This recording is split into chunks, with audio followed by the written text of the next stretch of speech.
Good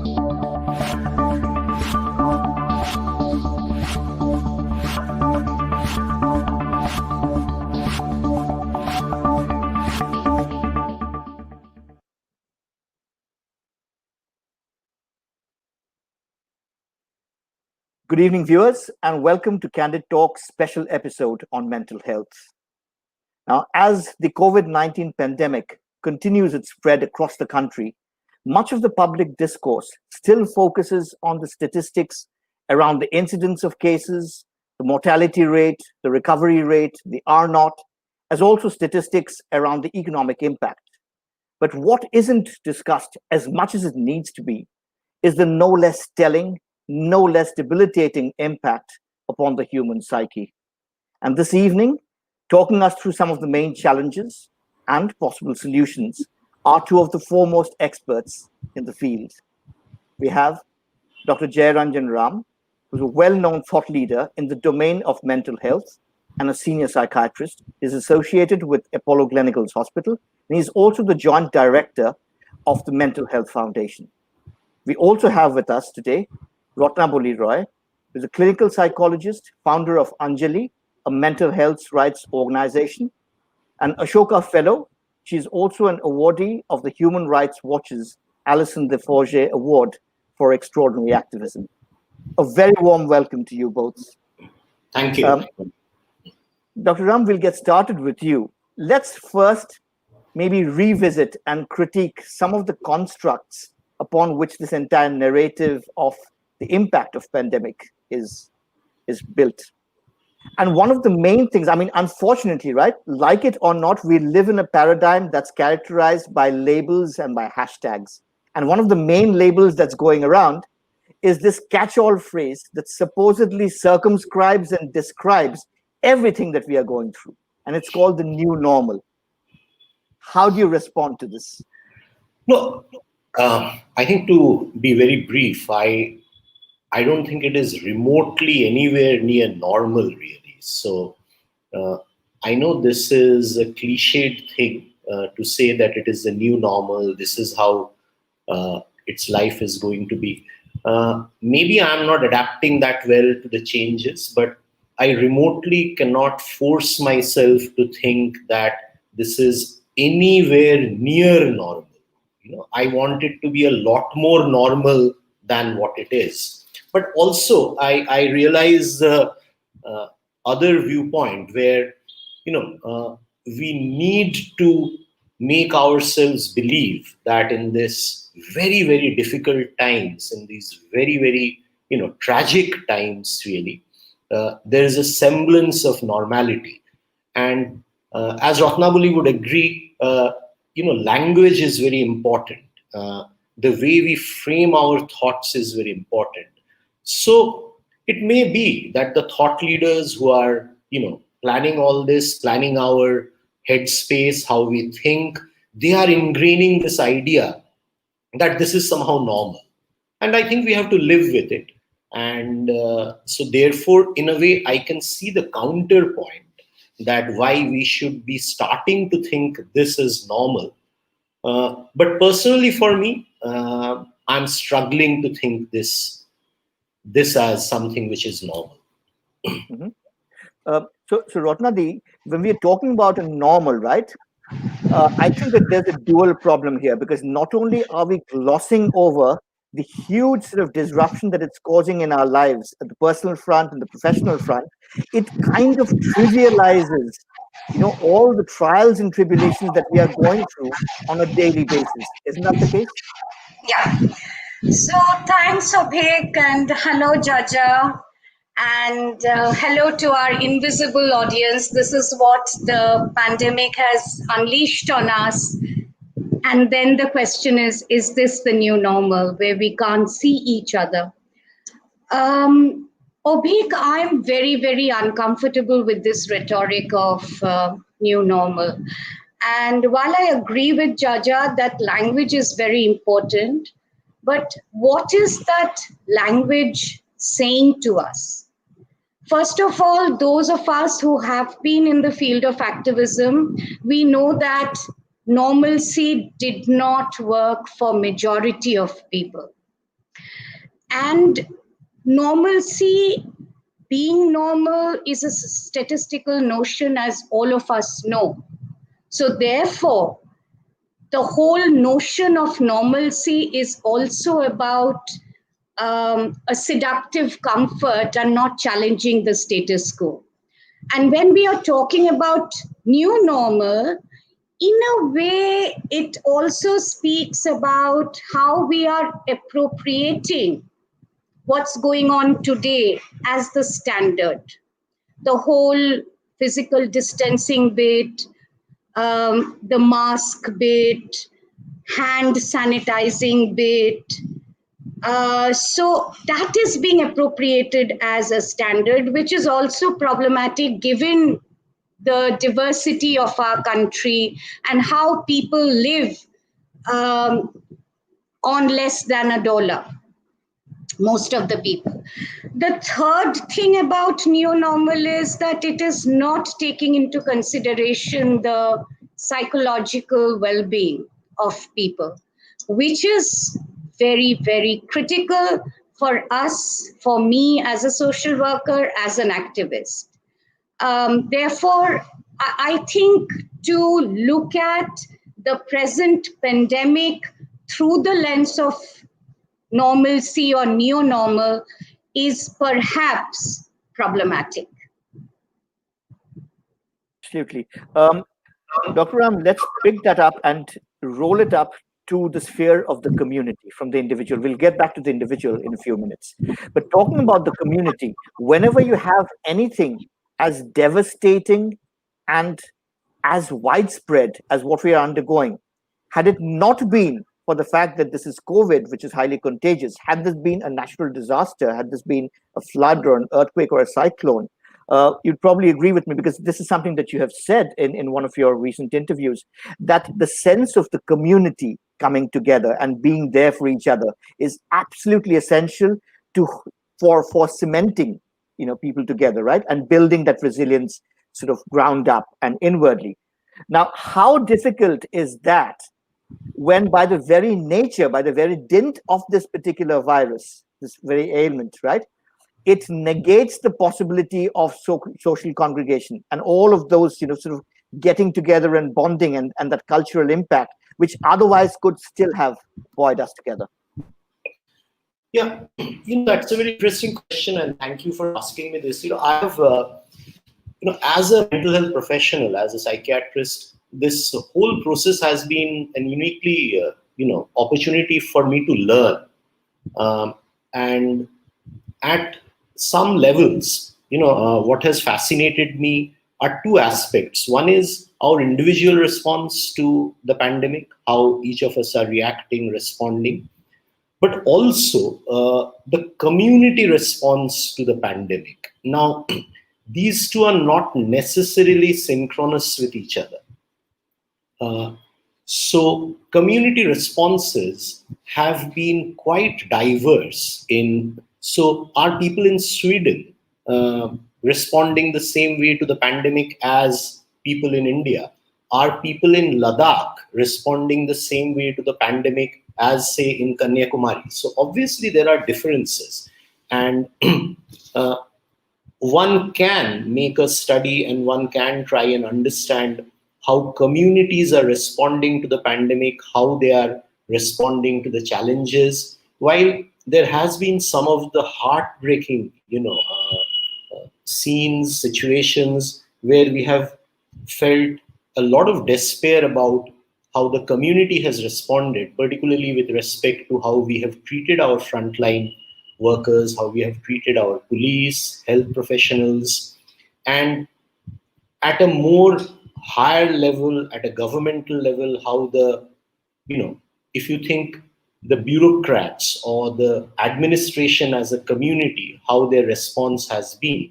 And they have not been necessarily been synchronous with individual responses, and they can't be.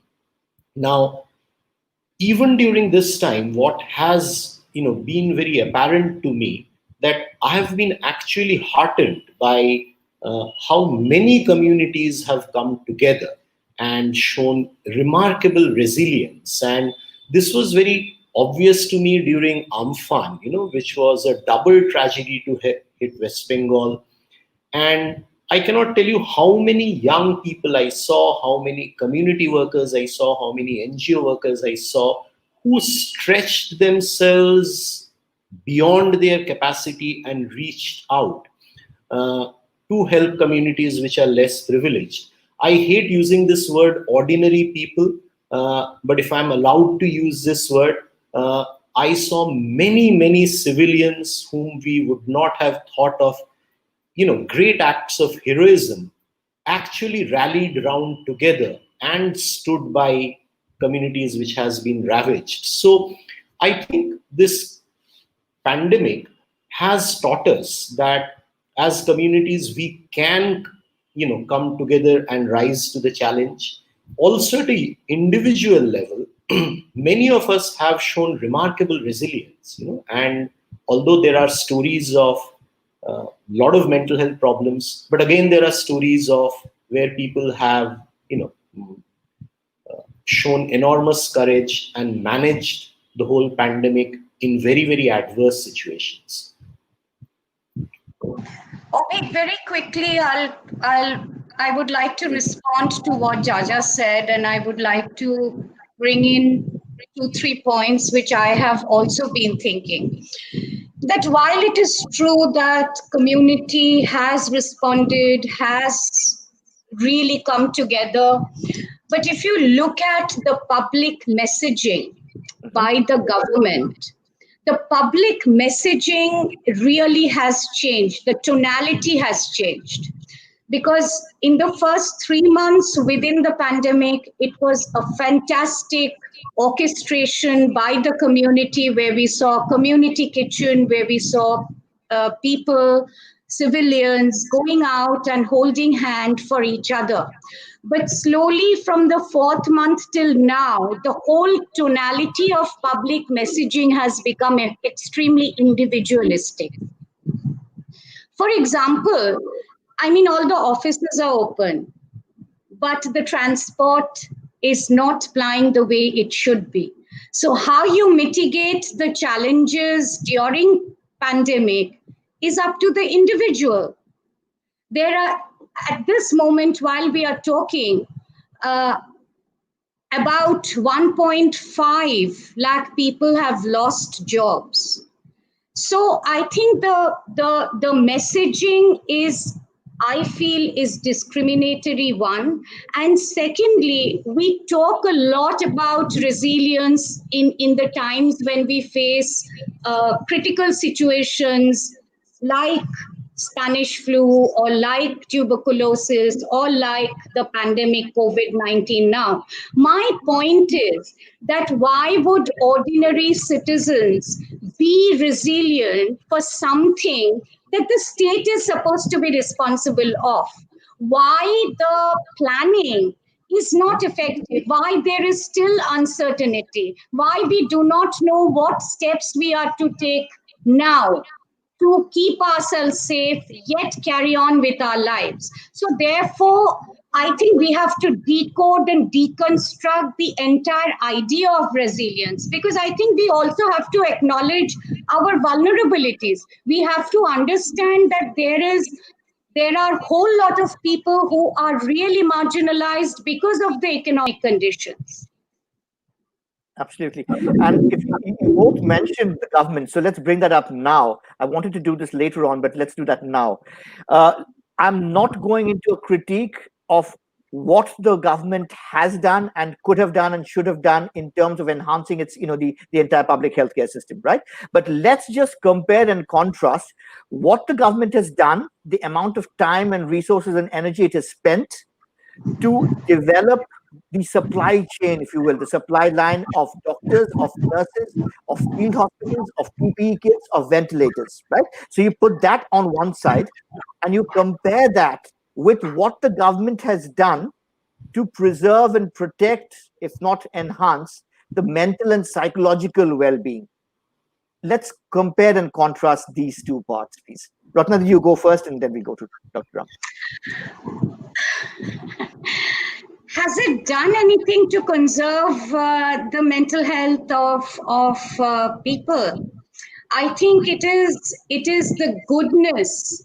I think it is the empathy and kindness and compassion of the mental health workers and psychiatrists and people like you to come and talk about mental health issues and mental well-being. But really, do you think the state has ensured that?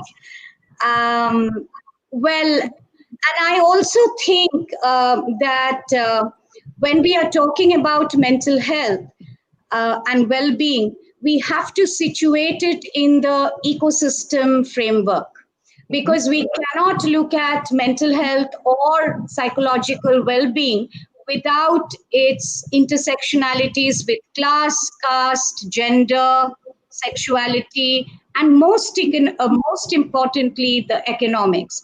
Why I question whether psychological well-being has been ensured is because the disposability, the normalization of disposability of people who are living in institutions. I witness that every day. So I'm not very sure. I'm not very sure. I don't have a very yes and no answer. Yeah, that's where I am. Dr. Ram, we have this proliferation of helplines I, and I phone lines and really, so forth. But apart from that, have we seen anything material? I would be very blunt, and I wouldn't hesitate to say there has been an abysmal failure. And to me, what has grated the most is not the failure, but we all fail. This is something which is none of us have experienced, so we can't be just sitting in armchair and saying critiquing it. But there has to be an acknowledgement of failure and learning from failure, and that is where it has grated me the most. On numerous occasions, civil society from every level, there has been pointers towards failure, but somehow, if you are pointing it out, you are branded as someone who is going against the grain, and various labels are put forward. So we need a system which can learn from our mistakes. And what has been, couple of things has been very clear to me, that you know uh, of us, those who are privileged, those who are decision makers, yet lack the maturity and wisdom to acknowledge that we have made a mistake and let's go back to the drawing board. So it's an abysmal failure at many levels, in both with respect to practical aspects of managing, as Ratnaboli is also saying, you know, people who are, we are going gaga over all these techniques, gadgets, telemedicine. I was a very, initially naively I supported it, and now later I realized how inadequate it is at some levels. The other Thank thing, you, Jaja. Thank you, Jaja. Thank you. so this online classes and stuff like that, there are many loopholes, and we really can't gloss over those loopholes and say everything is fine. Mm-hmm. The other thing also I think we need to acknowledge is that the support which uh, the frontline workers are getting has been grossly inadequate. And uh, the police, the people who are working on a daily basis, doing all the chores, health workers, there is a lack of acknowledgement of the hardship they have gone through. And I think people need to go back to the drawing board and uh, acknowledge that yes, we can do it better. And also, Jaja, don't you think that, even the psychiatrists were marginalized? Because I think the psychiatrists were the last people who got the protective gears, who are especially working in institutions. Yeah. And what does it then reveal? what does it then say? Yeah, Uh, it's so yeah, so Yeah. yeah. yeah. I think the So, less we say about it is better, because I feel very, very mhm. aggrieved about it. But I think, mm, as I said, I think those in decision making situations need to acknowledge that they have been much less than perfect in many, many ways. And And also, those can't gloss over. sorry, Abhik, just 30 seconds. Also, Abhik and Jaja, it seems that we have not learned from the previous pandemic at all. Why do we need to go back to our drawing board again and reinvent? That's the question. Mhm, mhm. Ratnade, I want to go back to something that you mentioned a few minutes ago. You're talking about economics and you're talking about jobs lost, right? I still want to be around institutions. We've talked about the government, the failure of government at all levels. Let's talk about the giant corporates, right? Let's talk about the offices that employ and engage tens of thousands of people.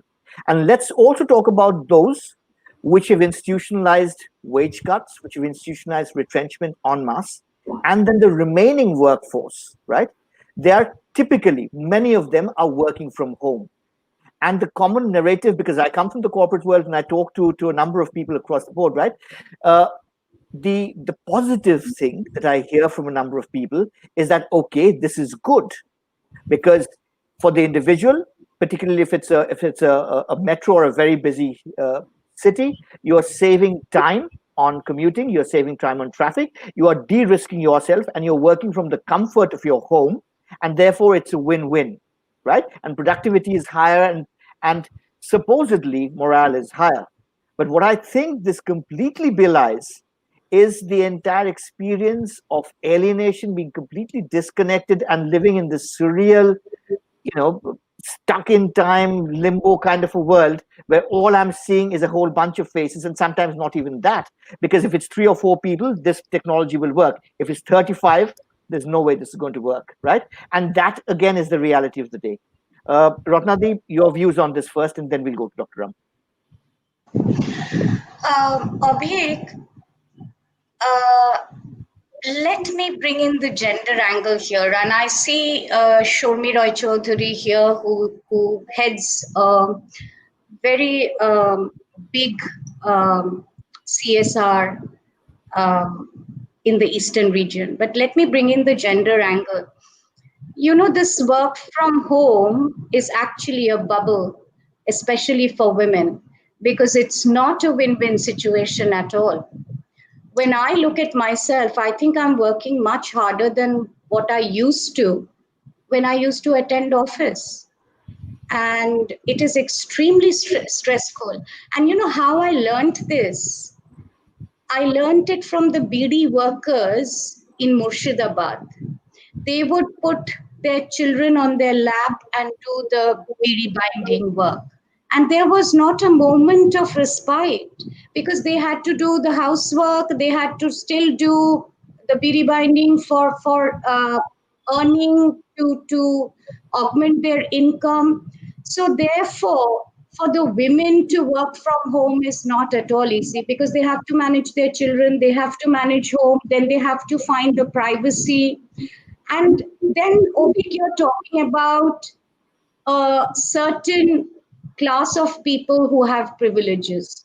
For some of us who live in a 750 square foot house, for us to work from home with very unstable internet connection yet to be productive is not a good idea. And many women are coming to us with huge issues of anxiety and feeling that I'm not being productive.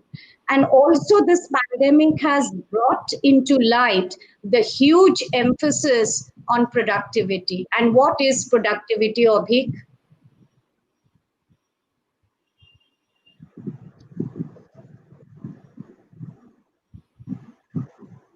You have to unmute yourself. Abhik, you have to unmute. Yeah, so I'm saying in terms of productivity, we have all kinds of definitions, from Marxian definitions to Michael Porter and beyond, but that's for another topic, right? Dr. Ram, your views on this? No, I entirely agree with Ratnaboli. I think women have suffered the most. I do see a lot of teachers. I see a lot of software professionals. See, working from home does not eliminate the work for home, Mm-hmm. which most of us are having to do a lot more. And I think I entirely agree with what Ratnaboli has said. I think there has been a conveniently disregarded by many of the organizations, institutions, that you are having to work a lot more for home during these situations, particularly for those who have children, those who have, they have to supervise their online Mm-hmm. education. There are fewer gadgets at home.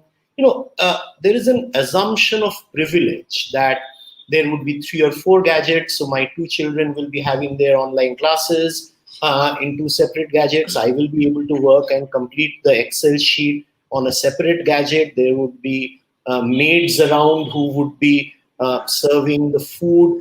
But most of us are having to do everything. So therefore, it has been incredibly stressful Mm-hmm. Mm-hmm. for most people. And there has been, again, when I say what disappoints me, that there has to be an acknowledgement of this inconvenience. And somehow in the entire discourse, this new normal, there is this glib thing that, oh, everything is fine. And, we are doing so many things and we are all so resilient. I think we have to, as Ratnaboli said, we have to acknowledge our vulnerabilities and find out the uh, weak spots so that we can work on it. Mm-hmm. Absolutely. And Sorry, Ratnaji, I sorry. Before I lose my train of thought, I wanted to talk to something which is very important that you mentioned, right? That 750 square foot apartment or flat, right? And suddenly all of us are crammed into it. And I'm thinking of two things here, Ratnadi. One is the incidence of domestic violence and abuse and friction that is going up as a result of this. But two, let me also play to you another scenario which I know is true. Let's talk about a non dysfunctional family, a family in which everything was pretty much hunky dory. And now we deconstruct it and we understand that a big part of the reason why things were fine is because both husband and wife were working. They had their individual lives in the workplace, they had their social circles, they had their friends, and the kid would be going to school or to college, so he or she has his own life as well. And then it's all a sit down and you're seeing something on TV together or you're having dinner together, and that's what it is. Now cut to a scenario where it's that 750 square feet and you have these 3 people and put in grandparents as well. Everybody is per force stepping on everybody else's shoes, right? In the initial time frame of the lockdown period, yes, there's greater bonhomie presumably, but as time goes, it just leads to more and more friction because you're just stepping on each other's toes and it's nobody's fault. Talk to me about these two aspects, please. Absolutely. In fact, when I was sort of interrupting you, I was wanting to bring in the violence bit. Because what has happened, Abhik, is some of the men who were working, say, for example, outside, they have now had to come back. And also the couple who had issues already, it is amplified, and women are sort of getting assaulted emotionally, verbally, psychologically. And the most important thing is, and the critical thing is, that we do not have privacy anymore. Even while living in a 750 square feet house, we used to enjoy certain amount of privacy, which used to allow us to dialogue with others, with social workers, maybe access organization who could help us in come to terms with our um, with our mental framework. Now, the other part, the dysfunctional family bit, is also because we do not have a very clear understanding of bodily autonomy, Abhi, that we cannot step into the other person's space is not very clear in our minds. So So perhaps this pandemic is also a huge opportunity to talk about bodily autonomy. And we have heard from young people living in dysfunctional families as to how they are feeling and how self harm has risen. And I think Jaja will be able to give you a better perspective on that, because within dysfunctional family, the children are witnessing violence.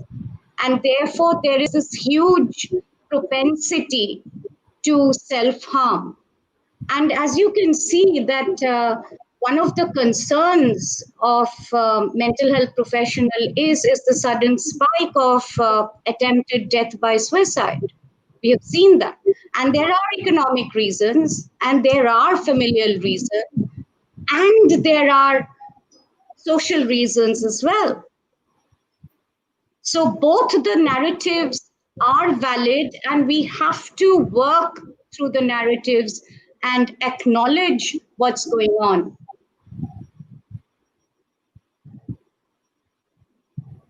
Unmute, unmute. Being muted. So, Dr. Ram, your views on Yeah, this? a couple of things really. I personally have never seen so many people self-harming during these last 4 or 5 months, uh, primarily because of the many reasons which we have already discussed. Uh, a lot of people have addictions, which are, people get by because they were able to get their cigarettes, they were able to get alcohol. Uh, Again, when all these stop, the amount of distress, violence it caused, I think, again, is hidden from our plain sight.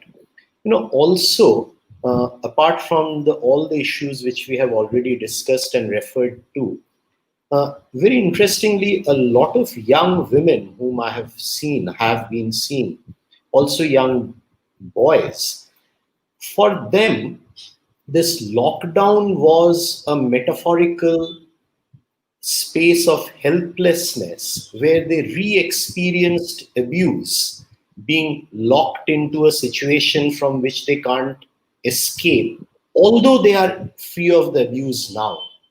And it also triggered a lot of self harm. So, uh, one, we are talking about a physical space where people are feeling locked down and unable to get out, where there is violence due to a variety of reasons. Lack of availability of addictive substances was one of that. But interestingly, what again, as I said, it was a learning experience for me, where a lot of young people texted me, spoke to me about the metaphorical lockdown they were having in their mind, and they revisited the darkness and the abuse which had happened to them earlier.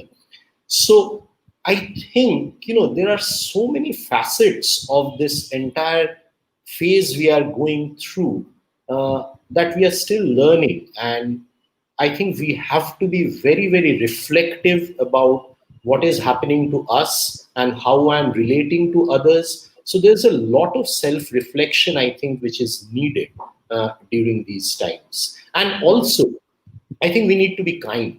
I think one thing which has taught me during this lockdown period, during this entire period, I think we have to take extra effort to be kind, really.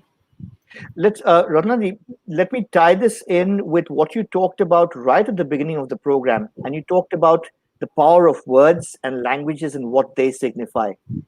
One of the terrifying things that I find in, and I will not mention names, of course, but these are public forums, these are media, these are specialist groups talking about not mental well being per se, but let's say human resources, which are intrinsically sort of linked to mental well being.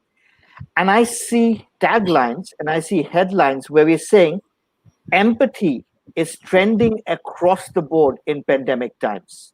I mean, how unempathetic can you be? You've completely diluted it, you've trivialized it, you've reduced that entire thing to a trend, to a hashtag. So hashtag empathy with a capital E and maybe a capital Y, I don't know. Is that what this has come to? Um, yes, that is the pop culture, Bhik. That is absolutely part of corporatization and sort of looking at mental health from an extremely touristy space and touristy location where well-being becomes a product to sell in the market.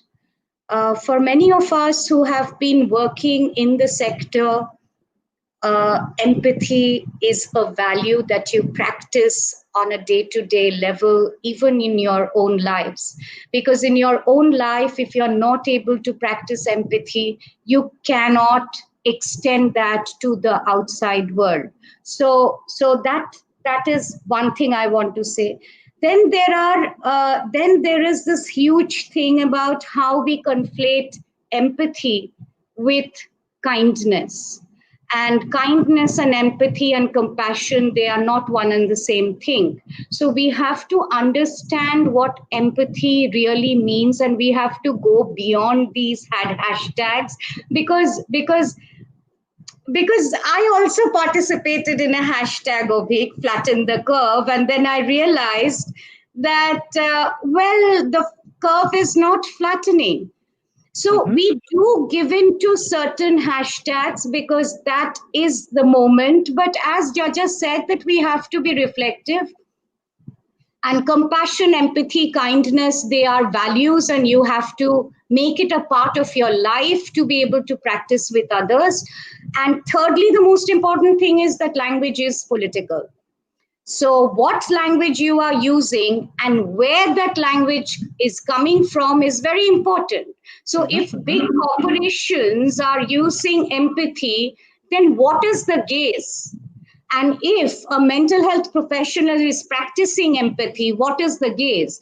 And then if a professor from Yale University is talking about cognitive empathy, then what does it mean and what is the gaze? Mhm. So essentially it's the location and who is saying and what is the gaze. That is how I would like to put it. Dr. Ram, let's delve more into empathy because, as Ratnadi is saying, right, at a very, very intrinsic level, empathy, from a scientific standpoint, it's an incredibly, at least for a layman like me, it's an incredibly complex thing to wrap my head around. So I have cognitive empathy. So, for example, if you're saying, I've had a bad day, right? So cognitively, and you're saying why, explaining why. So cognitively, I can try and understand. That's just mentally figure out, yes, I've had bad days too in my life. I've had my share, and this is probably what you're going through. And then I have effective empathy, which then I have to really, really, literally, from the core of my heart, put myself metaphorically in your shoes. And at the back end of all of this are very, very complex synapses and neuron functions that are happening. So V.S. Ramachandran will come and talk about the mirror neurons and Gandhi neurons and all of that. Right? That is at a scientific level, right? How do we make sure that all of this messaging, and I'm coming to messaging and the power of words again, is translated into readily accessible, engaging messaging for everyone without diluting it and without conflating it? I think empathy can be taught. If I uh, am kind of absolutely honest about it, and it's a process that we learn. Essentially, we have to enter that person's space, his mind space, head space, and try to view the world from the way he or she is viewing in a non-judgmental way. Because I really cannot, I would be lying if I say that I know how it feels to be a beauty worker in Murshidabad with 3 children and able to make only 80 rupees a day. But I think I must acknowledge the fact that I don't understand it, but I will respect the way you feel. I will not judge you, and I will try to see uh, the way you are seeing the world. So there has to be a respect. I think the bottom line of learning to be empathic is to respect the other person's journey and his view of life. And I think that's the gateway. And once we respect that person and see Mhm. that his or her views or thoughts or ideas are valid, then I try to put myself in that position. And that person might be the worst criminal, or he might be Dalai Lama. But I think we need to approach anyone who comes through our door or whom we uh, interact with a degree of humble curiosity, with a degree of respectfulness, and I think then empathy can be, felt. I don't know if it makes sense, but that is how I kind of make sense in my own head. Jaja, is it about the heart or is it about the head? Everything is about the The head. same. There is nothing called mind. It is all in the brain. See, mind is a fiction. It's kind of, mind is personalized brain. So there is nothing called the mind. Poets only live with it, but everything is happening here. So yeah, I think we are going in for some kind of. Okay, Ratnadi, let me delve even deeper into empathy. Okay, There is how am there I? is Please, there is a question by Shomiron Ghosh. Did you see Ratnadi, that? we'll take questions Okay. at the end. Huh? I'll curate Okay. them. So I don't want to lose the train of thought here, right? I want to Sorry, go deeper sorry. into, yeah, I'll go deeper again into empathy. How will I have curiosity? How will I have respect? How will I have humility? How will I have openness if I do not have a deeper sense of self awareness to begin with? Because for me, to quote T.S. Eliot, I said to my soul, be still, unless I have that stillness and I can listen metaphorically and actually audibly, physically to the other person. How would I even develop empathy?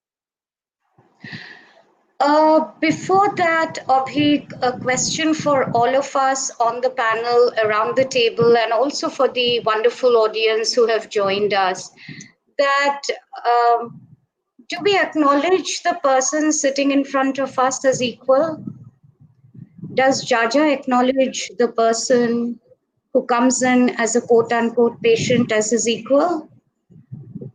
Because unless and until we have a sense of equality within us, uh, practicing non judgmentalness, practicing compassion, practicing empathy will be difficult. So, the first thing I think is to look at people as equal, however marginalized they are, however deeply oppressed they are. I'm employing very consciously a human rights language because I Mhm. have seen in my work that it works. Because much of the social recovery that we are talking about, with hundreds and thousands of people languishing in institution, if one thing has worked, it is equality, and that you are at par with me, despite me being an activist, despite me coming from a privileged background. That's one. Secondly, I think Jaja also touched upon it fleetingly, and I completely agree with you that as mental health professionals, we do not reflect. And self awareness is kind of key, where it opens up who you are as a person. And then, of course, the most critical thing and the difficult thing is to accept the things that you realize you are. Because I don't think at the I don't think mental health professionals are ready to accept what they see through that self awareness key. And also mindfulness. Though mindfulness has become very popish and very touristy, but we have been practicing mindfulness for a very, very long time without even knowing that it's mindfulness. Mhm. Yeah, because philosophically we have been ingrained in that doctrine, right? So, of course, self awareness, but for self awareness, you have to be reflective. You have to understand what's going on in your mind, be Mhm. both the subject and the object, be the Mhm. observer. So, do we do that? That's the question.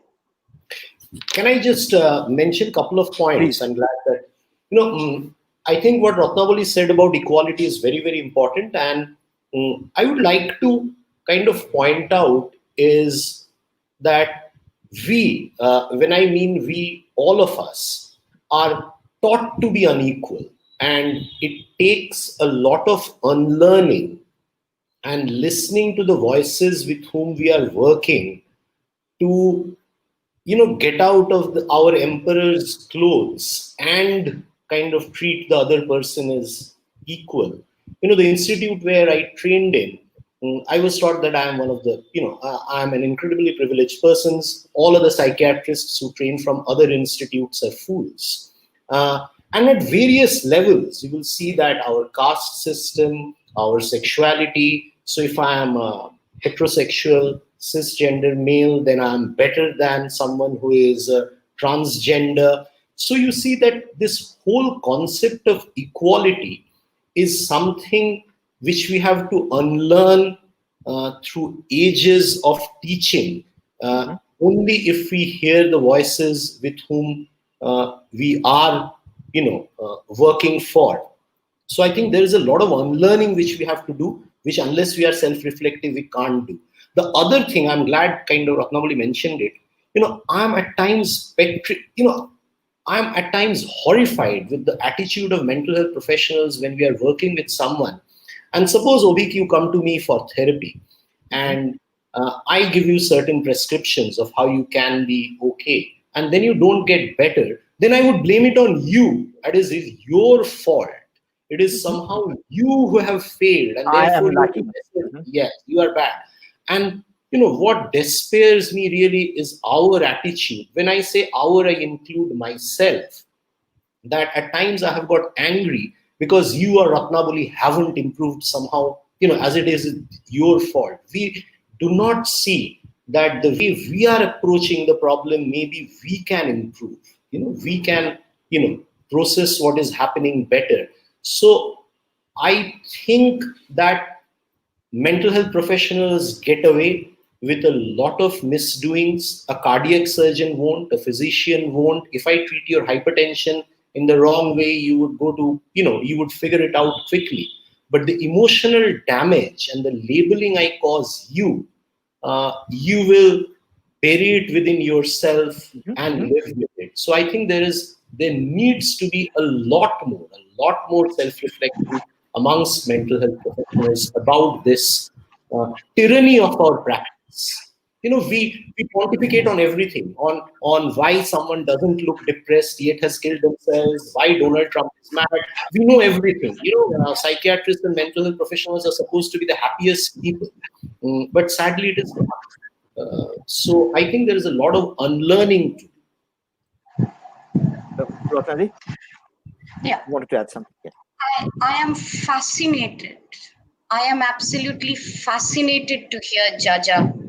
And I'm fascinated with the fact that how Jaja's whole perspective has taken a 360-degree turn. Because Jaja and I. No, it was okay. So I'm fascinated by that. But also, I want to make a point here because it is not about one Dr. Ram or it is not about one Ratnaboli Ray. I think to be to be empathetic, you also have to realize that people who are suffering, for example, me, I have a psychosocial disability. We are also subject experts because I'm an expert by experience, right, Avik? So I think for Jaja to be empathetic towards me and Jaja to be compassionate towards me and Jaja to be respectful towards me, he also has to acknowledge that my understanding of my suffering is also very, very important. And there is a whole body of user survivor movement now who are saying that we are expert by subject and that the bridge between the professional expertise and expert by experience has to minimize. And that's the point I wanted to bring on this table, and not really how fascinated I am by Jaja, though I am fascinated. So Dr. Ram, we'll go on to resilience because this is something that came up, that cropped up a few times, but we didn't really delve into it. If we are talking about building resilience, building hope, building sense of optimism, and let me now, because we are getting towards the end of the program, if we call this to be, the new sort of mindset that we have to develop, how does one actually go about it at an individual level? I think it needs to begin with the fact that to realize, and at any age really, the younger we start, the better, that we are all interconnected, and we are all interdependent. So the food which comes to our plate is the hard work of many people, and then only we are privileged to get it. So it's not that only if you have money, power, authority, then you will bury yourself in a cocoon and live happily ever after. And this pandemic has taught that I think one of the single most facts that we all have realized, that we are all interconnected and we need to respect everyone in this chain.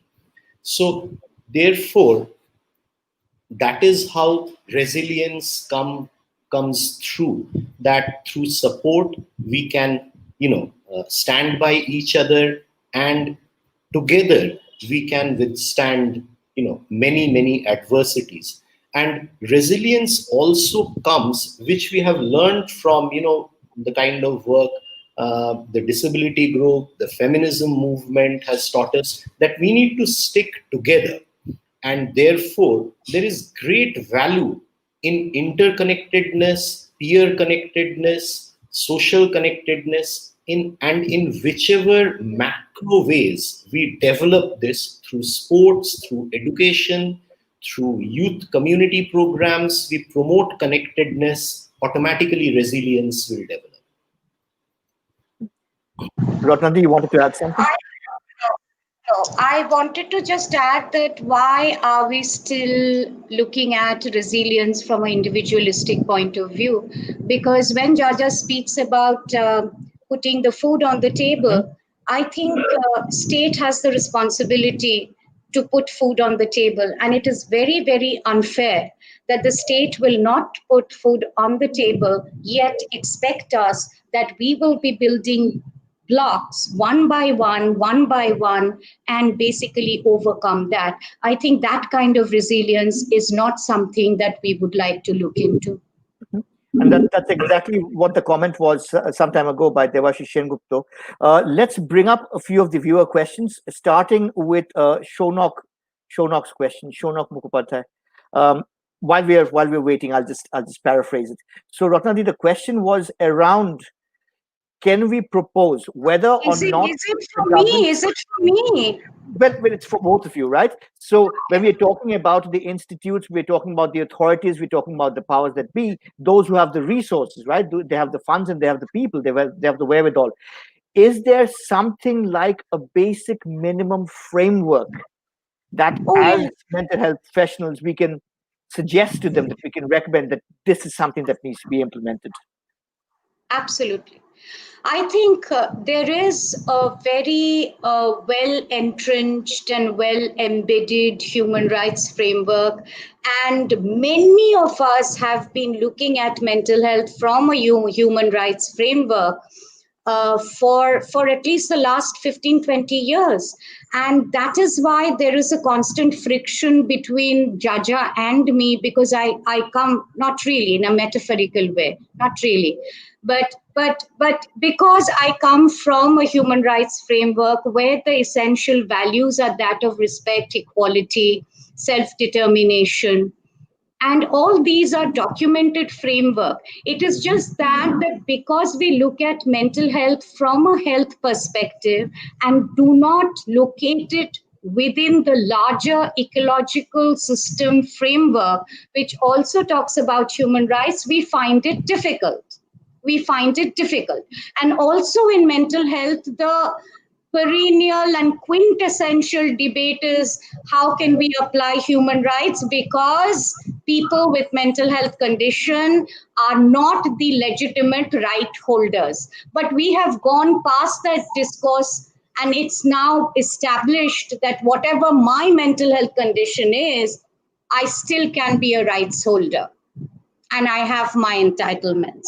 So, yes, and if Shonak wants to get in touch with me about the human rights framework, I can help him to navigate through those.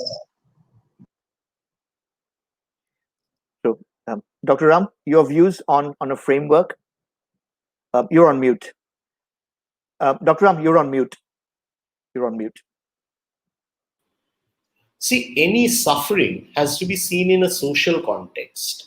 It just cannot be that your neurons or your cardiac enzymes are higher, therefore, you need treatment for it. So any suffering, be it a cardiac disease, be it cancer, be it my indigestion, be it my mental health.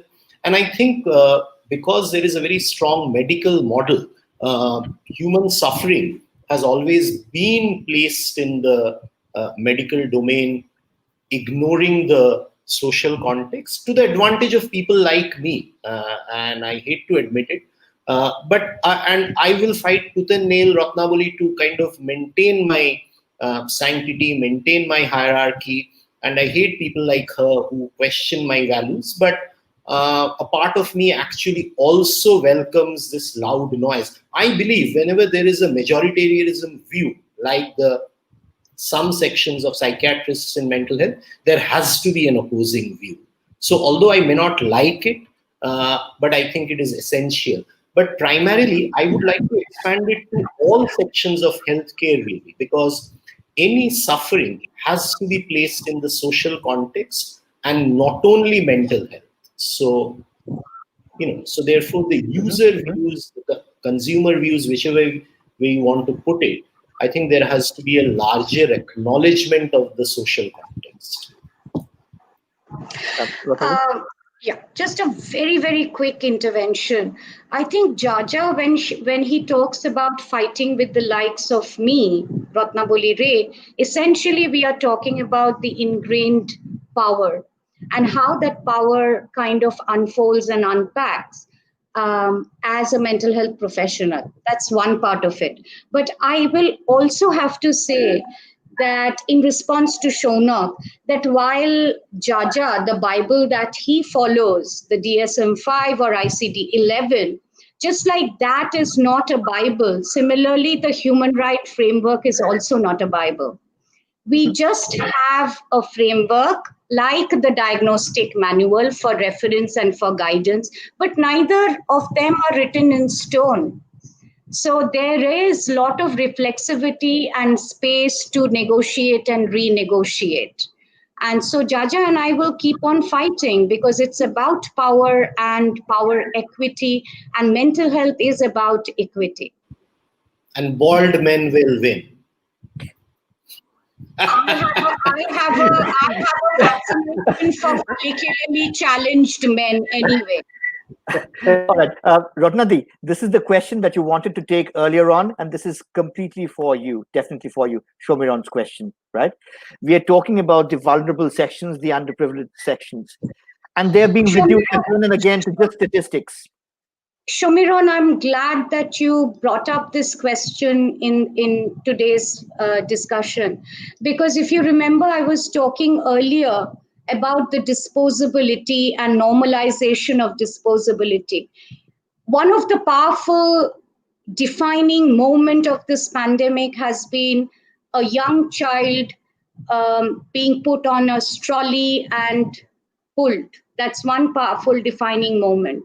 The other powerful defining moment is how pesticide was sprayed on poor people through a hose pipe. So if we look at those two powerful images, then it is clear that it is only the tyranny of ableism. Those who are healthy, those who are young, those who are privileged will survive this pandemic. Those who are poor, those who are marginalized, the social equity will deepen, fault lines will deepen, and obviously they are disposable. Nobody cares for them, and that's where it is pathetic.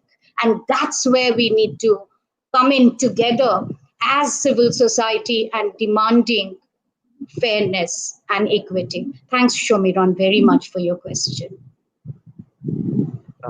Dr. Ram, would you like to add to that? No, I agree. I think there has to be a greater recognition. See, I think any system to help has to take into the view those who need it the most, rather than, and we have to expand our lens and reach out to them. So this whole kind of language about, you know, about mental health somehow stigmatizes the fact that it is your problem because somehow you are lacking in some moral fiber, disregarding, or you have got some genetic defect, or you have got some problem, disregarding the fact that the system is stacked against you. Very recently, or only today, I think I read in the newspaper that there was this video clip which went viral where a child who has lost a lot of books is trying to bring out a couple of books and is howling and crying. Now, because she has lost some books, now, is this good? Is this bad? Can we just blame the child that it is your problem? You have to live with floods, you have to live with poverty, and ignore our kind of reaching out to her. So I think we need to be a lot more careful and reach out to, those who are elderly, those with disability, sexual minority, and first reach out to them first and see how best we can, help them in a sense of partnership, in a sense of community feeling, rather than dispensing something out of charity. I think that is something very important. So again, I go back to this attitude of being respectful, respectful in approaching and standing shoulder to shoulder, if I'm allowed to use the very cliched word. And just one more thing to add in the context what Shomiron said, that Shomiron, it's very, very important that we sorry, I lost my thought. I wanted to make a quick intervention, but it will come back to me. Yeah, Sure. Shomiron, it's a question of ethics, how the state has planned to deal with the pandemic and why these two powerful images have stayed with us as defining moments is also about the ethical framework.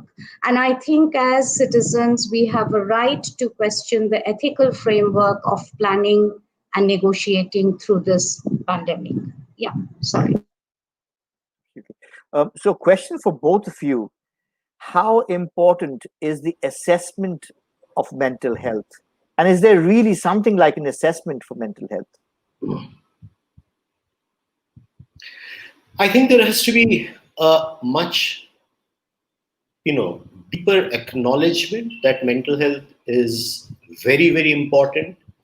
There is no shame, there is no guilt in acknowledging our vulnerabilities, and at all levels. Recently, I have been quite troubled with the whole language discussion about about an actor's death.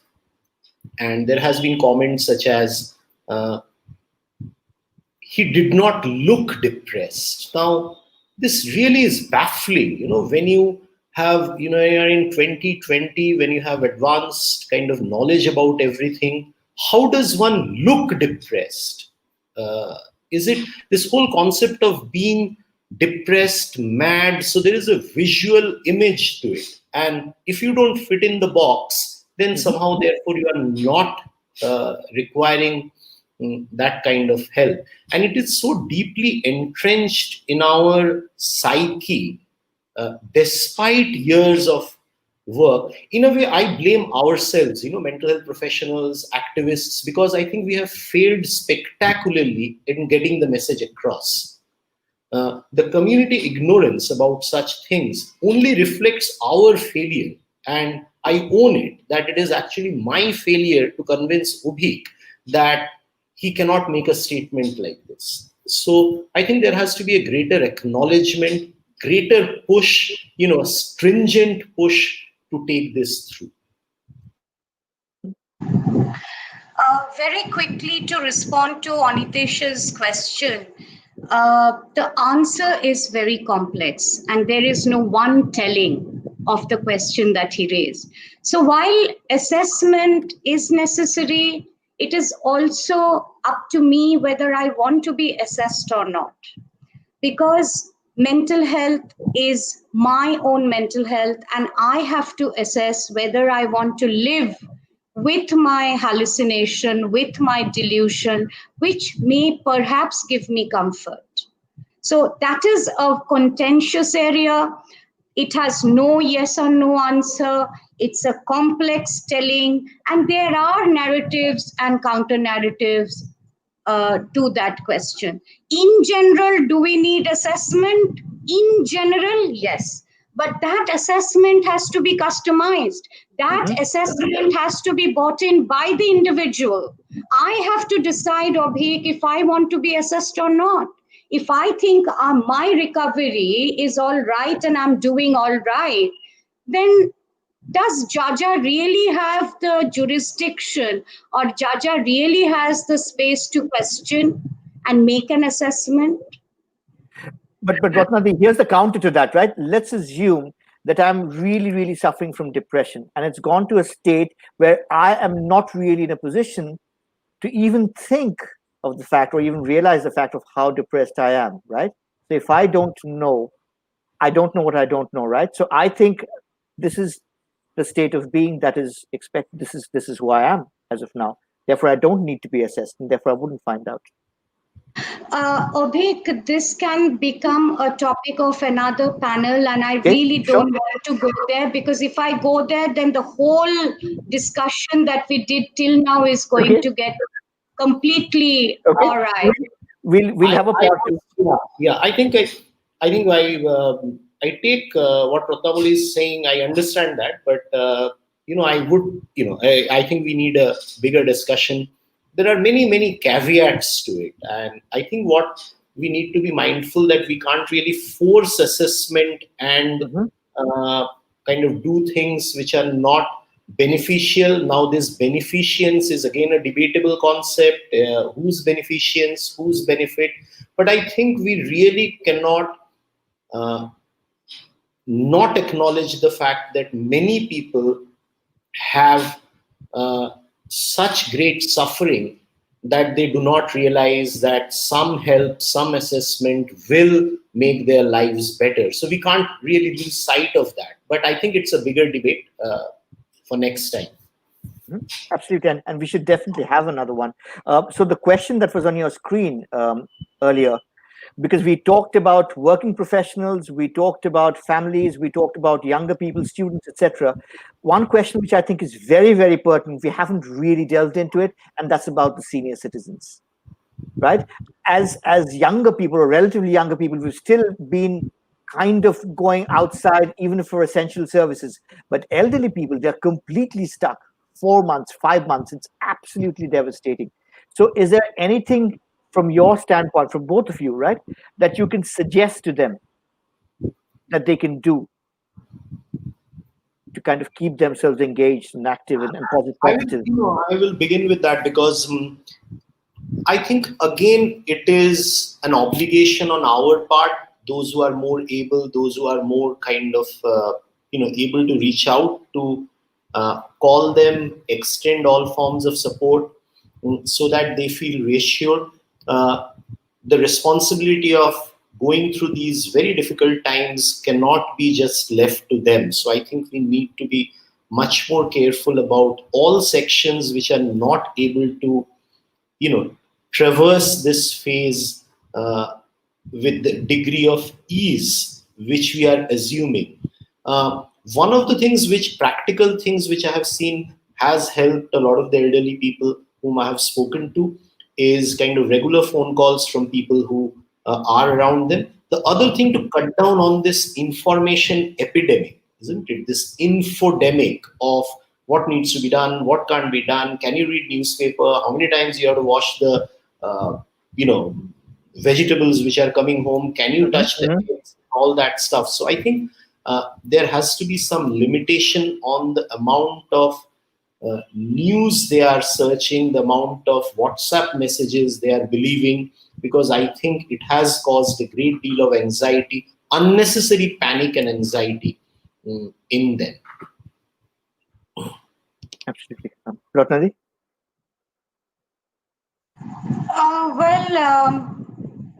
I think companionship, and I would share two resources here. One is ARDSI, which is Alzheimer related dementia. They run an institute, and do call them. I don't have the phone number handy to share with you. And the other is Helpage. Shormi Roy Chaudhary is logged in, and she is listening to us. Shormi has been working with elderly people for many, many decades. So do get in touch with Shormi, and Helpage is there to help. But, apart from regular medical needs, I think there are issues of companionship, there are issues of loneliness, there are issues of alienation. And I think these three things have to be addressed, and people, the resources that I shared, may be able to help you. And not to forget elderly people in wheelchairs. Absolutely. Absolutely. So, we've gone way over our time, right? And I see in terms, okay, we'll make this the last question. We have touched upon this earlier, but maybe final comments from both of you, because we've talked about not just the responsibility, but we've talked about the power of words, the messaging, and ethics. We began the pandemic in terms of a response from the government at all levels, saying "Jaan hai to jahan hai." That was the narrative, said total lockdown, we have to save lives. Somewhere down the road, have we lost the plot? Have we lost the narrative? Where do ethics and that responsibility come back into our fight, that ongoing fight for COVID? Final thoughts, please. I will. Yeah, I feel that. I personally feel there has been some upsides of the pandemic, and I don't want to sound all doom and gloom. I think this has been an opportunity to review our lives, review the world we live in many ways, and I'm hopeful that many of us will build on this and try for a better future at an individual level and at a community level. There has been many tragedies, but there too has been many lessons, which I hope we will remember and act on it on our, in our lifetime. Yes, ethical planning was expected from the government, and we have completely lost the plot. And it is up to us, sensitive and sensible citizens, to constantly talk to the government, saying that it's a non-negotiable, saying that it's unacceptable, and at the same time be ready to face the consequences, because I know I am a chronic dissenter, and I also know that as a chronic dissenter I have to take a lot of risks. So as conscious citizens, we have to keep talking to the government, we have to speak back to the power that be, and demand that margins are minimized, and that ethics are back. And there is no two ways about it. And I really don't want to push the individual level so much, because we can do only that much, and we have to acknowledge that as well. We are not superhumans. Absolutely. And I think what's come up right in the last 75 minutes of our discussion very, very clearly, that it cannot be the individual responsibility to get over this, to be completely superhuman, and to transcend all kind of difficulties. Rather, it is incumbent upon the COVID warriors, the medical practitioners, the mental health practitioners and experts, the analysts, people who are supposedly there for the well-being of the employees in the workplace. It is the HR team, the stakeholders at the helm of affairs, and last but not the least, the authorities at both the state and the central level. if all of these needs converge and roll up to something like a highest common denominator of imperatives, and that imperative then has to be towards forging some framework, some method of preserving, protecting, and only then enhancing mental well-being, psychological well-being, then I think we'll be in a much better place. The battle for mental health and psychological well-being is far from over. And as Dr. Ram and Ratnadi both mentioned, before long, we would like to disturb them again by inviting them again on our show, because there'll be a lot more questions. And I'm sure in a month's time or in 2 months' time, we would have moved on, we would have transcended, we would have crossed the hurdle on certain things, and there'd be new issues facing us that we would need answers for. Ratnadi, Dr. Ram, it's been absolutely fascinating. More than that, very, very insightful, great learning for me personally, and I'm sure for the viewers as well. We'll be back again, same time next week for another episode of Candid Talk. Till then, thank you. Good night. Thank you. Bye-bye.